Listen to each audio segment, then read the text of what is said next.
So உங்ககிட்ட ஒரு பிளைனான silk blouse material இருக்கு, பட் அதுல ஆரி ஒர்க் பண்ணி வேஸ்ட் பண்ண வேணாம், பட் அதுல எனக்கு அந்த பார்டரே இல்ல, சாரியோட பார்டரே இல்ல, அதை எப்படி கஸ்டமைஸ் பண்றது அப்படின்னு ஒரு சின்ன டவுட் இருந்ததுன்னா இந்த மாதிரி டிசைனை ஃபாலோ பண்ணுங்க. ஸோ நம்ம கிட்ட இருக்க இந்த 2 பிளவுஸ் மெட்டீரியல் பாத்தீங்கன்னா வித்தவுட் பார்டர் இருக்க ஒரு பிளவுஸ் மெட்டீரியல் சாரில இருந்து கட் பண்ணிருக்கோம். ஸோ இதுக்கு நம்ம எப்படி கொடுத்துருக்கோம்னு பாத்தீங்கன்னா இப்போ ரொம்பவே ட்ரெண்டிங்கா இருக்க இந்த வி பஃப் ஸ்டைல் மாதிரி கொடுத்துருக்கோம். ஸோ உங்களுக்கு ப்ளீட்ஸ் பாத்தீங்கன்னா விவியா இருக்கும், கீழே வந்து நாங்களே பார்டர் மாதிரி கொடுத்து பைப்பிங் கொடுத்து ஹைலைட் பண்ணி ஒரு எல்போ ஸ்லீவ் கொடுத்துருக்கோம். ஸோ அதே மாதிரி இதுலயும் பண்ணிருக்க பாருங்க.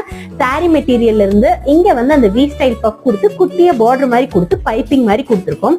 ஸோ இந்த மாதிரி கொடுக்கும்போது உங்களுக்கு இந்த பிளவுஸ்ல பார்டர் இல்லைங்கிற ஒரு ஃபீலே வராது.